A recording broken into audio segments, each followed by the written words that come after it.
জানিয়ে দেব এই মুহূর্তে আমাদের হাতে থাকা মধ্যপ্রাচ্যের সবথেকে বড় খবর। মধ্যপ্রাচ্যে থাকা প্রায় সকল মার্কিন ঘাঁটি লণ্ডভণ্ড।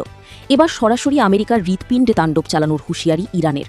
ফাঁকা বুলি নয়, বরং বাস্তবিক অর্থেই যুদ্ধের চূড়ান্ত প্রস্তুতি নিচ্ছে আইআরজিসি বাহিনী। আমেরিকার দম্ভ চূর্ণ করতেই সর্বশক্তি নিয়েই মাঠে নামছে তেহরান। থাকছে এই নিয়ে বিস্তারিত একটি প্রতিবেদন। ইরান কি শুধুই যুক্তরাষ্ট্রের বিরুদ্ধে মুখে বড় বড় হুমকি দিচ্ছে, নাকি পর্দার আড়ালে তৈরি হচ্ছে এক ধ্বংসাত্মক জবাব? পশ্চিমা মিডিয়া যাকে কেবল কথার লড়াই হিসেবে দেখাতে চায়, পরিসংখ্যান কিন্তু বলছে অন্য কথা। কোনো ফাঁকা বুলি নয়, সাম্রাজ্যবাদী শক্তি এবং তাদের দোসরদের দম্ভ চূর্ণ করতে ইরান এখন ইতিহাসের সবচেয়ে শক্তি ও প্রস্তুত অবস্থানে রয়েছে। এদিকে মোস্ট ওয়ান্টেড লিস্টে ইসরায়েলের প্রধানমন্ত্রী নেতানিয়াহু। যে কোনো দেশে গেলেই ইন্টারপোলের মাধ্যমে গ্রেফতার। আন্তর্জাতিক গণমাধ্যমে বেরিয়ে এলো এক চাঞ্চল্যকর তথ্য। থাকছে এ নিয়ে বিস্তারিত একটি প্রতিবেদন। বিশ্বের যে কোনো দেশে পা রাখলেই কি এবার গ্রেফতার হবেন ইসরায়েলের প্রধানমন্ত্রী বেনিয়ামিন নেতানিয়াহু? তাকে খুঁজতে কি আসলেই মাঠে নামছে আন্তর্জাতিক পুলিশ সংস্থা? মধ্যপ্রাচ্যের রাজনীতিতে ঘটে গেছে এক নজিরবিহীন ঘটনা। ইসরায়েলি প্রধানমন্ত্রীর বিরুদ্ধে আন্তর্জাতিক গ্রেফতারি পরোয়ানা জারি করেছে তুরস্কের একটি আদালত। শুধু পরোয়ানা দিয়েই ক্ষান্ত হয়নি আঙ্কারা। বিশ্বজুড়ে নেতানিয়াহুকে হন্য হয়ে খোঁজার জন্য ইন্টারপোলের কাছে পাঠানো হয়েছে রেড নোটিশ জারির আনুষ্ঠানিক আবেদন। আরও জানিয়ে দিব, বন্ধু রাষ্ট্র রাশিয়ার কথা মতোই যুক্তরাষ্ট্রের সঙ্গে খেলেই যাচ্ছে ইরান। ইরানের অস্ত্রভাণ্ডারে পুতিনের সেই বিস্ময়কর অস্ত্র, যা দেখে রীতিমতো টনক নড়ছে ডোনাল্ড ট্রাম্প সহ পশ্চিমাদের। থাকছে এই নিয়ে বিশেষ একটি প্রতিবেদন। ইরানের আকাশে যখন যুদ্ধের আগুন জ্বলে ওঠে, তখন তেহরানকে হয়তো একা লড়তে দেখা যায়, কিন্তু পর্দার আড়ালের ছবিটা একেবারেই আলাদা। একদিকে ইরানের ওপর হামলা, অন্যদিকে মস্কোর নীরব তৎপরতা। রাশিয়া প্রকাশ্য হয়তো বলছে ইরানকে অস্ত্র দেওয়ার প্রশ্নই নেই, কিন্তু যুদ্ধের বাস্তবতা বলছে দুই দেশের সম্পর্ক অনেক গভীরে পৌঁছে গেছে। রাশিয়া ইরানকে শুধু অস্ত্র দিয়ে সাহায্য করছে, বিষয়টা এত সরল নয়। মস্কো দিচ্ছে প্রযুক্তি, গোয়েন্দা তথ্য, স্যাটেলাইট সক্ষমতা, ড্রোন প্রযুক্তি, যুদ্ধের অভিজ্ঞতা এবং সবচেয়ে গুরুত্বপূর্ণ পশ্চিমা নিষেধাজ্ঞা এড়িয়ে টিকে থাকার কৌশল। আর এই সহযোগিতার কেন্দ্রে রয়েছে ইরান, কারণ তেহরান এমন এক অংশীদারিত্ব তৈরি করছে যেখানে অন্যের যুদ্ধের অভিজ্ঞতাকে নিজের প্রতিরক্ষা শক্তিতে পরিণত করা যায়। সবশেষে দেখবেন, ইহুদিবাদী ইসরায়েলের বিরুদ্ধে ইরানের পর এবার যুদ্ধের ময়দানে নেমে খেল দেখাতে শুরু করেছে তুরস্ক। তুরস্ক দেখালো এবার আসল খেলা। থাকছে এ নিয়ে সর্বশেষ একটি প্রতিবেদন। এবার তুরস্ক দেখালো আসল খেলা। নিরীহ গাজাবাসীদের বিরুদ্ধে গণহত্যা চালানো ইসরায়েলের প্রধানমন্ত্রী বেনিয়ামিন নেতানিয়াহুর বিরুদ্ধে গ্রেফতারি পরোয়ানা জারি করেছে দেশটি। তবে কি পুরো মধ্যপ্রাচ্যকে অস্থির করে রাখা ইসরায়েলের বিরুদ্ধে ইরানের পর এবার তুরস্ক মাঠে নামবে? প্রশ্ন হলো, হঠাৎ করেই তুরস্ক ও ইসরায়েলের এই উত্তেজনা বৃদ্ধির কারণ কি? ইরানের পর ইসরায়েলের পরবর্তী টার্গেট কি তবে তুরস্ক? এতক্ষণ শুনছিলেন সংবাদ শিরোনাম, এবার বিস্তারিত। ইরান কি শুধুই যুক্তরাষ্ট্রের বিরুদ্ধে মুখে বড় বড় হুমকি দিচ্ছে, নাকি পর্দার আড়ালে তৈরি হচ্ছে এক ধ্বংসাত্মক জবাব? পশ্চিমা মিডিয়া যাকে কেবল কথার লড়াই হিসেবে দেখাতে চায়, পরিসংখ্যান কিন্তু বলছে অন্য কথা। কোনো ফাঁকা বুলি নয়, সাম্রাজ্যবাদী শক্তি এবং তাদের দোসরদের দম্ভ চূর্ণ করতে ইরান এখন ইতিহাসের সবচেয়ে শক্তি ও প্রস্তুত অবস্থানে রয়েছে। কাতার ভিত্তিক সংবাদ মাধ্যম আল জাজিরার সাম্প্রতিক প্রতিবেদনে উঠে এসেছে এক চাঞ্চল্যকর তথ্য। ইরানের প্রতিরক্ষা ও সশস্ত্র বাহিনী লজিস্টিক্স মন্ত্রণালয়ের মুখপাত্র রেজা তালেইনিক জানিয়েছেন, গত মাত্র এক বছরে দেশটির প্রতিরক্ষা অস্ত্রের উৎপাদন আগের চেয়ে ঠিক দ্বিগুণ হয়েছে। যুদ্ধক্ষেত্রে ব্যবহৃত অত্যন্ত আধুনিক অস্ত্র ও গোলাবারুদ এখন ইরানের নিজস্ব প্রযুক্তিতে দ্রুত প্রতিস্থাপন করা হচ্ছে। বিদেশি কোনো শক্তির উপর নির্ভর না করে ইরান তার নিজস্ব সামর্থ্য এমন পর্যায়ে নিয়ে গেছে যা প্রতিপক্ষকে চমকে দেওয়ার জন্য যথেষ্ট। আর শত্রুকে সম্পূর্ণ অপ্রস্তুত রাখতে ইরান কৌশলগতভাবেই তাদের সামরিক প্রদর্শনী এবং নতুন অস্ত্রের উন্মোচন এখন সীমিত রেখে গোপনে শক্তি বাড়িয়ে চলেছে। শুধু অস্ত্রের পাহাড় গড়ে তোলা নয়, ইরান তার সামরিক কৌশলেও এনেছে ঐতিহাসিক পরিবর্তন। দেশটির সেনাবাহিনীর মুখপাত্র ব্রিগেডিয়ার জেনারেল মোহাম্মদ আকরামিনিয়া স্পষ্ট জানিয়ে দিয়েছেন, ইরান আর কেবল প্রতিরক্ষামূলক অবস্থানে সীমাবদ্ধ নেই, তাদের নীতি এখন আক্রমণাত্মক। আমেরিকা বা ইসরায়েল যদি ইরানের ওপর সামান্যতম আগ্রাসন চালানোর দুঃসাহস দেখায়, তবে তার জবাব হবে আগের যে কোনো সময়ের চেয়ে কয়েক গুণ বড় ও ভয়ঙ্কর। সাময়িক যুদ্ধবিরতি বা নিরাপত্তার সুযোগেও ইরান এক মুহূর্ত সময় নষ্ট করেনি, কারণ শত্রুর কোনো মিষ্টি কথায় বিশ্বাস করার ভুল তেহরান আর কখনোই করবে না। ইরান কেবল সামরিকভাবেই শক্তিশালী হচ্ছে না, ভৌগোলিক কৌশলগত স্থানেও তারা এখন চালকের আসনে। যুদ্ধের পর কৌশলগত গুরুত্বপূর্ণ হরমুজ প্রণালীর ওপর ইরান তার ভূ রাজনৈতিক নিয়ন্ত্রণ সম্পূর্ণ শক্ত করেছে। একই সাথে সৌদি আরব, তুরস্ক ও পাকিস্তানের মতো আঞ্চলিক শক্তিগুলোর মধ্যে যে নতুন প্রতিরক্ষা সহযোগিতার সমীকরণ তৈরি হচ্ছে, তা পরিষ্কার জানান দিচ্ছে মধ্যপ্রাচ্যের যুক্তরাষ্ট্রের একক আধিপত্যের দিন এবার শেষ হতে চলেছে। সাম্রাজ্যবাদী শক্তির পতন এখন শুধুই সময়ের ব্যাপার। সুতরাং যে কোনো ভুল হিসাব বা আগ্রাসনের ফল হবে মধ্যপ্রাচ্যে মার্কিন উপস্থিতির চিরতরে সমাপ্তি। ইরান আজ নিজের স্বাধীনতা ও অস্তিত্ব রক্ষায় পুরোপুরি প্রস্তুত। বিশ্বের যে কোনো দেশে পা রাখলেই কি এবার গ্রেফতার হবেন ইসরায়েলের প্রধানমন্ত্রী বেনিয়ামিন নেতানিয়াহু? তাকে খুঁজতে কি আসলেই মাঠে নামছে আন্তর্জাতিক পুলিশ সংস্থা? মধ্যপ্রাচ্যের রাজনীতিতে ঘটে গেছে এক নজিরবিহীন ঘটনা। ইসরায়েলি প্রধানমন্ত্রীর বিরুদ্ধে আন্তর্জাতিক গ্রেফতারি পরোয়ানা জারি করেছে তুরস্কের একটি আদালত। শুধু পরোয়ানা দিয়েই ক্ষান্ত হয়নি আঙ্কারা। বিশ্বজুড়ে নেতানিয়াহুকে হন্য হয়ে খোঁজার জন্য ইন্টারপোলের কাছে পাঠানো হয়েছে রেড নোটিশ জারির আনুষ্ঠানিক আবেদন। ঘটনার সূত্রপাত হয়েছিল আরও আগে। এই আইনি যুদ্ধের নেপথ্যে রয়েছে এক রক্তক্ষয়ী ইতিহাস। গাজার অবরুদ্ধ মানুষের জন্য মানবিক ত্রাণ নিয়ে যাচ্ছিল গ্লোবাল সুমুদ ফ্লোটিলা নামের একটি আন্তর্জাতিক জাহাজ বহর, কিন্তু মাঝ সমুদ্রেই আন্তর্জাতিক জলসীমা লঙ্ঘন করে সেই জাহাজে অতর্কিত ও নির্মম হামলা চালায় ইসরায়েলি কমান্ডোরা। সেখানে থাকা সমাজকর্মী ও সাহায্যকারীদের উপর চালানো হয় অমানসিক নির্যাতন, অনেককে করা হয় বন্দী। এই নির্মম ঘটনার তদন্তের পর ইস্তাম্বুলের 11তম হাই ক্রিমিনাল কোর্ট এক ঐতিহাসিক ও বিস্ফোরক রায় দিয়েছে। আদালত সাফ জানিয়ে দিয়েছে, জাহাজে হামলা, গণহত্যা, মানবতা বিরোধী অপরাধ এবং লুণ্ঠনের মূল পরিকল্পনাকারী স্বয়ং বেনিয়ামিন নেতানিয়াহু। আর এই অপরাধেই নেতানিয়াহু সহ আরও 34 জন শীর্ষ ইসরায়েলি কর্মকর্তা ও সেনা কমান্ডারের বিরুদ্ধে জারি করা হয়েছে আন্তর্জাতিক গ্রেফতারি পরোয়ানা। তুরস্কের এই মারাত্মক চালে রীতিমতো তোলপাড় শুরু হয়েছে তেল আবিব থেকে ওয়াশিংটনে। তুরস্কের বিচার মন্ত্রণালয় জানিয়েছে, আদালতের রায় পাওয়ার পরপরই নেতানিয়াহুর নামে বিশ্বব্যাপী রেড নোটিশ জারির জন্য ইন্টারপোলের কাছে অফিসিয়াল চিঠি পাঠিয়ে দেওয়া হয়েছে। এদিকে এই খবর আসার পর থেকে চরম ক্ষিপ্ত ইসরায়েল। নেতানিয়াহুর কার্যালয় থেকে তুরস্কের এই পদক্ষেপকে সরাসরি প্রত্যাখ্যান করা হয়েছে। তেল আবিবের দাবি, আন্তর্জাতিক জলসীমায় তাদের নৌবাহিনীর প্রতিটি পদক্ষেপ বৈধ ছিল। উল্টো তুর্কি প্রেসিডেন্ট রিসেপ তাইয়েব এরদোয়ানের দিকে আঙুল তুলে ইসরায়েল বলছে, এটি শুধুই এরদোয়ানের একটি সস্তা পাবলিক রিলেশন বা প্রচারণামূলক কাজ। এর আগে আন্তর্জাতিক অপরাধ আদালতও নেতানিয়াহুর বিরুদ্ধে পরোয়ানা জারি করেছিল। আর এবার তুরস্কের ইস্তাম্বুল আদালত ও ইন্টারপোলের এই রেড নোটিশের আবেদন নেতানিয়াহুর উপর আন্তর্জাতিক চাপ আরও বহুগুণ বাড়িয়ে দিল। এখন দেখার বিষয়, ইন্টারপোল তুরস্কের এই আবেদনে সাড়া দিয়ে নেতানিয়াহুর বিরুদ্ধে লাল নোটিশ জারি করে কিনা। ইরানের আকাশে যখন যুদ্ধের আগুন জ্বলে ওঠে তখন তেহরানকে হয়তো একা লড়তে দেখা যায়, কিন্তু পর্দার আড়ালের ছবিটা একেবারেই আলাদা। একদিকে ইরানের ওপর হামলা, অন্যদিকে মস্কোর নীরব তৎপরতা। রাশিয়া প্রকাশ্য হয়তো বলছে ইরানকে অস্ত্র দেওয়ার প্রশ্নই নেই, কিন্তু যুদ্ধের বাস্তবতা বলছে দুই দেশের সম্পর্ক অনেক গভীরে পৌঁছে গেছে। রাশিয়া ইরানকে শুধু অস্ত্র দিয়ে সাহায্য করছে, বিষয়টা এত সরল নয়। মস্কো দিচ্ছে প্রযুক্তি, গোয়েন্দা তথ্য, স্যাটেলাইট সক্ষমতা, ড্রোন প্রযুক্তি, যুদ্ধের অভিজ্ঞতা এবং সবচেয়ে গুরুত্বপূর্ণ পশ্চিমা নিষেধাজ্ঞা এড়িয়ে টিকে থাকার কৌশল। আর এই সহযোগিতার কেন্দ্রে রয়েছে ইরান, কারণ তেহরান এমন এক অংশীদারিত্ব তৈরি করছে যেখানে অন্যের যুদ্ধের অভিজ্ঞতাকে নিজের প্রতিরক্ষা শক্তিতে পরিণত করা যায়। পুতিন হয়তো ক্যামেরার সামনে দাঁড়িয়ে হাসি মুখে অস্বীকার করবেন, কিন্তু কাস্পিয়ান সাগরের বুক চিরে বয়ে যাওয়া প্রতিটি অবৈধ কার্গো জাহাজ অন্য কথা বলে। ইউক্রেন যুদ্ধে জয়ের রসদ যোগানোর বিনিময়ে ক্রেমলিন এখন বাধ্য হচ্ছে তাদের সবচেয়ে গোপনীয় প্রযুক্তি, স্পেস, স্যাটেলাইট ইন্টেলিজেন্স এবং অ্যাডভান্সড ড্রোনের ব্লুপ্রিন্ট ইরানের হাতে তুলে দিতে।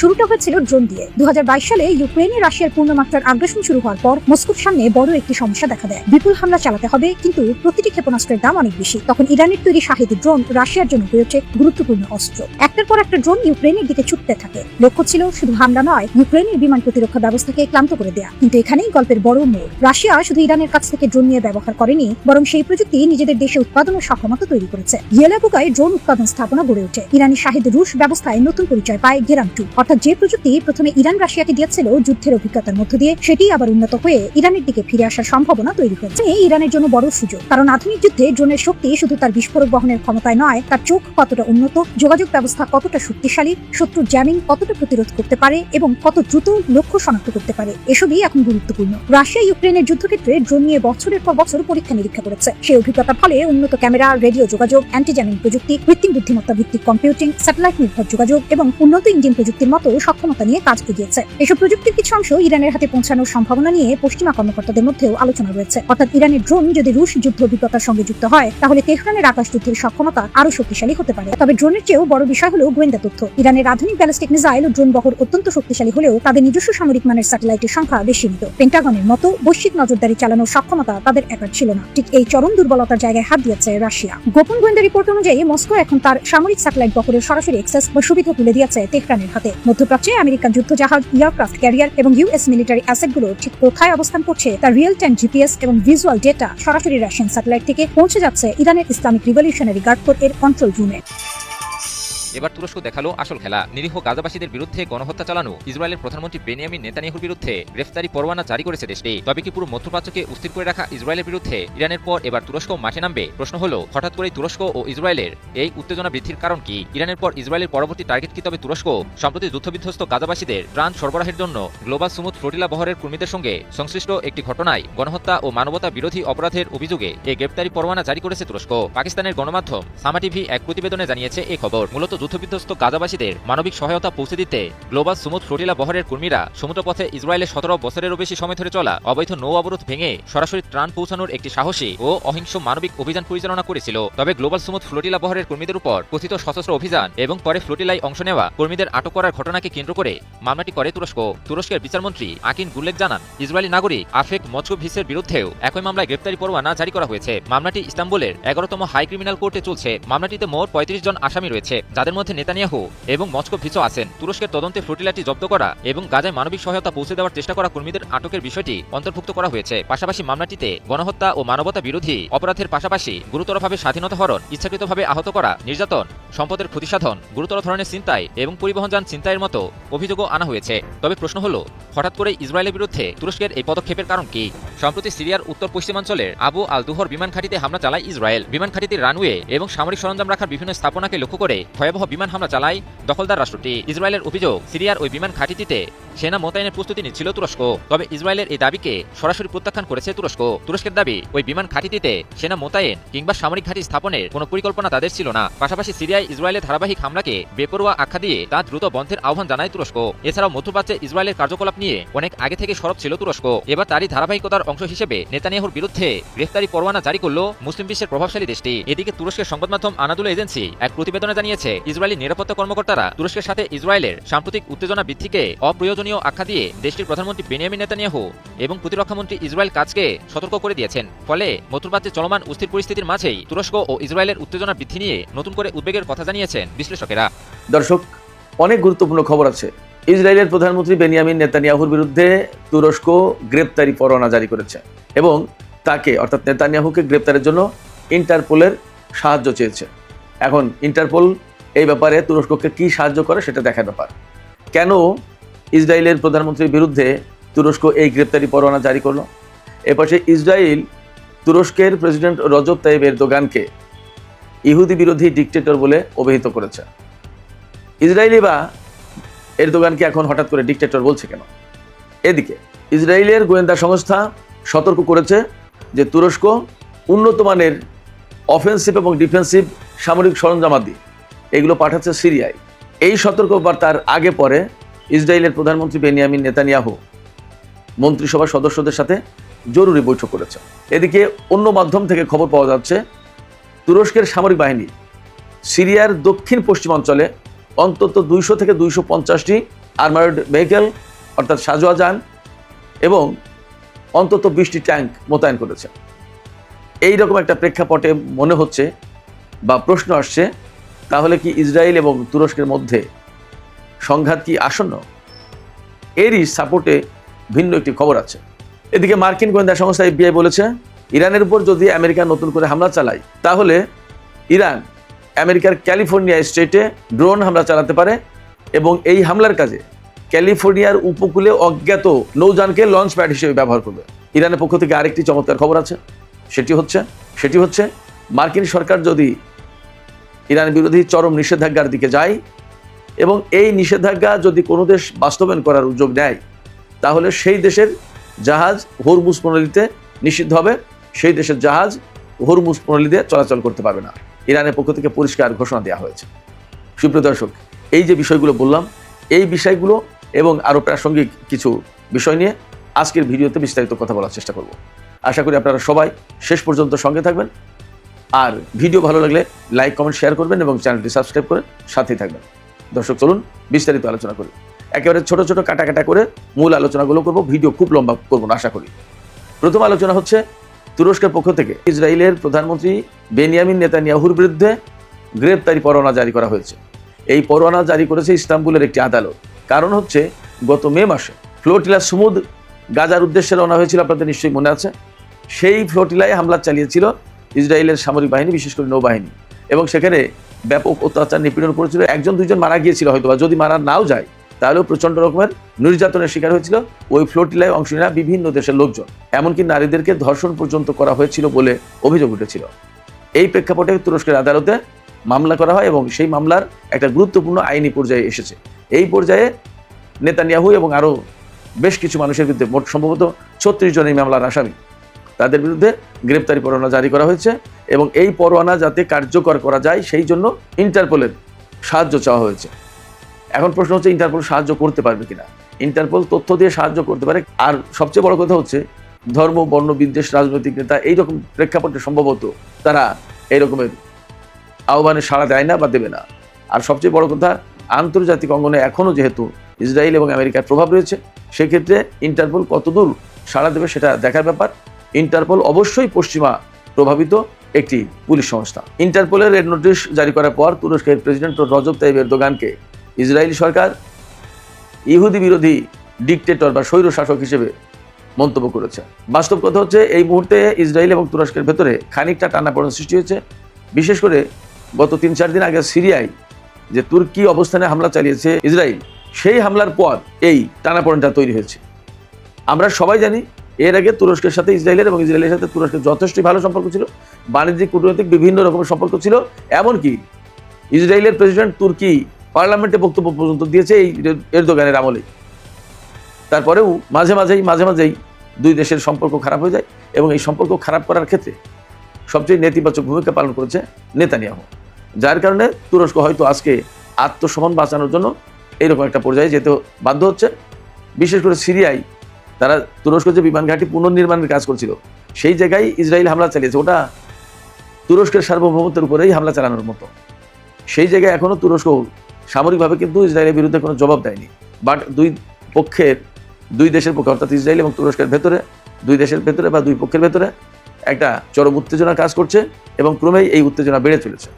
এইরকম একটা প্রেক্ষাপটে তুরস্ক এবং ইসরায়েলের ভেতরে যে টানাপোড়েন সৃষ্টি হয়েছে, এই অবস্থায় এক পক্ষ আরেক পক্ষকে নানা ধরনের বক্তব্য দিচ্ছে, ঘায়েল করছে, কথা বলছে, ইত্যাদি ইত্যাদি।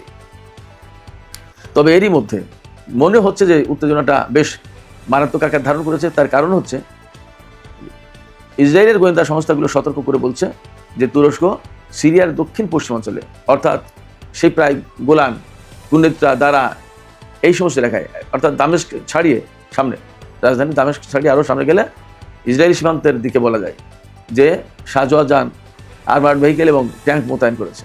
বলা হচ্ছে 200 থেকে 250 আর্মার্ড ভেহিকেল এবং অন্তত 20টি ট্যাঙ্ক মোতায়েন করেছে ইসরায়েলি গোয়েন্দা সংস্থার দাবি এটা। আরও বিভিন্ন খবর থেকে, বিশেষ করে ইসরায়েলি গণমাধ্যম থেকে বলা হচ্ছে যে তেল আবিব নেটো জোটের আর্টিকেল 5টা বিশেষভাবে বিশ্লেষণ করে দেখছে। এর মূল কারণ হচ্ছে যে সাম্প্রতিক যে উত্তেজনা বা যে টানাপোড়েন সৃষ্টি হয়েছে, এই টানাপোড়েন থেকে যদি সামরিক সংঘাতের দিকে যায় তাহলে কি পরিস্থিতি দাঁড়াবে। কারণ তুরস্ক হচ্ছে নেটো জোটের সদস্য। এখন নেটো জোটের সদস্য দেশের উপর হামলা চালালে তাহলে তো নেটো জোট আসতে বাধ্য, ইসরায়েলের বিরুদ্ধে যুদ্ধ করবে। কিন্তু সেই প্রেক্ষাপটটা কীরকম হবে? এবং নেটো জোটের অন্য সদস্যদের সবার সাথে তো ইসরায়েলের সম্পর্ক খুব ভালো, এটা তো বেসিক্যালি পশ্চিমা জোট। তো যাতে নেটো জোট বিব্রত না হয়, সেই জন্য ইসরায়েল বুদ্ধি করছে যে তুরস্ক যখন সিরিয়ায় অবস্থান করছে বা সাইপ্রাসে, অর্থাৎ তুরস্কের ভূখণ্ডের বাইরে যখন অবস্থান করছে, তখন ওটা রাষ্ট্র হিসেবে তুরস্কের উপরে হামলা না, সেইভাবেই গণ্য করা হবে। এবং হয় সিরিয়ায় অথবা উত্তর সাইপ্রাসের তুর্কি অবস্থানে বড় রকমের হামলা করতে পারে ইসরায়েল। এটা ইসরায়েলের হায়ুম পত্রিকার খবর। তা ব্যাপারটা যদি তাই হয়, তাহলে দুই পক্ষের ভেতরে একটা বড় রকমের সামরিক সংঘাতের আশঙ্কা আছে। গতকালকে কিন্তু আমরা খবর দিয়েছিলাম যে ভূমধ্যসাগরের এমন কিছু এলাকায় তুরস্কের যুদ্ধ জাহাজের আনাগোনা, ঘোরাঘুরি বা অবস্থান করতে দেখা যাচ্ছে, যেখানে তুরস্ক কখনোই সাধারণত যুদ্ধ জাহাজ পাঠাতো না, সেই জায়গায় যুদ্ধ জাহাজ দেখা যাচ্ছে। এবং এমন খবরও বেরিয়েছে যে ইসরায়েল এবং তুরস্কের যুদ্ধ জাহাজ মুখোমুখি অবস্থানে চলে যাচ্ছে কোথাও কোথাও। তার মানে একটা সামরিক সংঘাতের আশঙ্কা আছে। এবং ইসরায়েল সিরিয়ায় যে তুর্কি অবস্থানে হামলা চালিয়েছে, ওটা তো জেনে শুনে হামলা চালিয়েছে এবং সেটা একেবারে তুরস্কের সীমান্তের কাছে, এগুলো জেনে শুনেই করেছে। এবং এটা মোটেই ইসরায়েল কুণ্ঠাবোধ করবে না তুরস্কের উপরে হামলা চালানোর ব্যাপারে। এগুলো তুরস্ককে অনেক আগেই হুঁশ হওয়া দরকার ছিল, আগেই তার খেয়াল করা দরকার ছিল। যাই হোক, এখন পরিস্থিতি এইরকম। এই অবস্থায় তুরস্ক কী করবে এবং ইসরায়েল কী করবে, আমার ব্যক্তিগত বিশ্লেষণ হচ্ছে তারা দুই পক্ষই ভেতরে ভেতরে পুনর্মূল্যায়ন করছে, আলাপ আলোচনা করছে এবং সিদ্ধান্ত নেওয়ার চেষ্টা করছে। তাতে যা ভাবভঙ্গি মনে হয়, দুই পক্ষের ভেতরে ছোটোখাটো হলেও একটা সংঘর্ষ হতে পারে। সুপ্রিয় দর্শক, এবার আমি ইরান প্রসঙ্গে একটু আসি। আপনারা সবাই জানেন, আমরা গত 2 দিন ধরে আলোচনা করে আসছি যে আমেরিকা ইরানের বিরুদ্ধে কঠোর নিষেধাজ্ঞা আরোপের চেষ্টা করছে এবং ডোনাল্ড ট্রাম্প তো বলেছেন যে ইকোনমিক ডুমসডে ঘটাবে, অর্থাৎ ইরানকে একদম নিষেধাজ্ঞার কিয়ামত বইয়ে দেবে, প্রচণ্ড রকমের নিষেধাজ্ঞা দেবে। ইরান কি করবে? ইরান একদম সোজা করে বলে দিয়েছে আজকে, আমেরিকা যদি ইরানের উপরে এই রকমের কঠোর নিষেধাজ্ঞা দেয়, আমরা দুপুর ভিডিওতে বলেছিলাম 3টা অপশন আছে ইরানের হাতে, আর এখন ইরান নতুন করে আরেকটা কথা বলেছে। সেটা হচ্ছে যদি আমেরিকা ইরানের উপরে কঠোর নিষেধাজ্ঞা দেয় আর বিশ্বের কোনো দেশ যদি সেই নিষেধাজ্ঞা ইরানের বিরুদ্ধে বাস্তবায়ন করতে যায়, তাহলে সেই দেশের জাহাজ হরমুজ প্রণালী দিয়ে চলাচল করতে দেওয়া হবে না, নিষিদ্ধ ঘোষিত হবে। হরমুজ প্রণালী দিয়ে শুধুমাত্র তেলের জাহাজ কিন্তু চলে না। তেলের জাহাজ এর পাশাপাশি বিভিন্ন ধরনের ইলেকট্রনিক পণ্য, তারপরে গাড়ি, সার, সিমেন্ট, মেটাল, বহু পণ্য, গ্যাস, বহু পণ্য কারো না কারোর এই হরমুজ প্রণালীতে আসা লাগবে। বহু কোটি ডলারের বাণিজ্য প্রতিদিন হয় এই হরমুজ প্রণালী দিয়ে। অতএব কারো না কারো জাহাজ আসতে হবে। বাট যে দেশ ইরানের বিরুদ্ধে নিষেধাজ্ঞা কার্যকর করার উদ্যোগ নেবে সেই দেশের জাহাজ হরমুজ প্রণালী দিয়ে চলতে দেবে না ইরান, এটা পরিষ্কার ঘোষণা। ফলে ইরানের হাতে যে 3টি অপশন ছিল মার্কিন নিষেধাজ্ঞা মোকাবেলার, সেই 3টি অপশনের সাথে আরেকটা নতুন অপশন যোগ হলো। এছাড়া চীন এবং রাশিয়া বেশ শক্ত অবস্থান নিয়েছে, কোনো মতেই ইরানের বিরুদ্ধে আমেরিকার এই শক্ত নিষেধাজ্ঞা বাস্তবায়নের সুযোগ দেবে না, তারা সহযোগিতা করবে না। কারণ এই চীন এবং রাশিয়া তারা নিজেরাও প্রায় মাঝে মাঝেই নিষেধাজ্ঞার কবলে পড়ে, আর রাশিয়া তো সেই ইউক্রেন যুদ্ধ শুরুর থেকেই নিষেধাজ্ঞার কবলে আছে। এই দুটি দেশ এখন বুঝতে শিখেছে যে ইরানের উপরে নিষেধাজ্ঞা দেওয়ার সুযোগ করে দেওয়া মানেই হচ্ছে তাদের বিরুদ্ধেও আমেরিকা মাঝে মাঝে নিষেধাজ্ঞা দেবে। তারা কি করবে? এই জন্য একেবারে শুরুতেই হয়তো চীন এবং রাশিয়া আমেরিকার বিরুদ্ধে শক্ত অবস্থানে যাবে যে আমরা এই নিষেধাজ্ঞার ভেতরে নেই। এপাশে মার্কিন ফেডারেল ইনভেস্টিগেশন, যেটা অর্থাৎ মার্কিন কেন্দ্রীয় গোয়েন্দা সংস্থা একটা FBI, তারা বলছে যে যদি আমেরিকা ইরানের উপর নতুন করে হামলা চালায় তাহলে ইরান হয়তো আমেরিকার ক্যালিফোর্নিয়া স্টেটের হামলা চালাতে পারে, ড্রোন হামলা। এবং সেই ড্রোন হামলাটা হবে কিভাবে? সেই ড্রোন হামলাটা হবে আনআইডেন্টিফাইড, অশনাক্তকরণ যুদ্ধযান বা জলযান বা নৌযান, তাকে লঞ্চ প্যাড হিসেবে ব্যবহার করে ক্যালিফোর্নিয়ায় ড্রোন হামলা চালাতে পারে ইরান। এই কথা বলছে আমেরিকার FBI। এই কথার মানে কি? এই কথার মানে হচ্ছে মার্কিন প্রশাসন, মার্কিন গোয়েন্দারা ইরানকে ভয় পাচ্ছে যে এই যুদ্ধ শুধুমাত্র, নতুন করে যদি যুদ্ধ শুরু হয় তাহলে সেই যুদ্ধ শুধুমাত্র ইরানের ভূখণ্ডে বা মধ্যপ্রাচ্যে সীমাবদ্ধ থাকবে না, সেই যুদ্ধ ইউরোপে তো ছড়িয়ে যাবে, এমনকি আমেরিকার মাটিতে চলে যেতে পারে। এটাই ভয় পাচ্ছে মার্কিন গোয়েন্দা সংস্থাগুলো। এখানে আমি একটা প্রশ্ন রেখে আজকের আলোচনা শেষ করতে চাই, সেটি হচ্ছে আসলে কি আমেরিকা যদি ইরানের উপর হামলা চালায় তাহলে ইরান আমেরিকার ভেতরে এইরকম ড্রোন ব্যবহার করে অথবা ক্ষেপণাস্ত্র ব্যবহার করে হামলা চালাতে পারে? আপনাদের কি মনে হয়? আপনাদের মতামত জানিয়ে কমেন্টে লিখুন। আর ভিডিও ভালো লাগলে লাইক, কমেন্ট, শেয়ার করবেন এবং চ্যানেলটি সাবস্ক্রাইব করে সাথেই থাকবেন।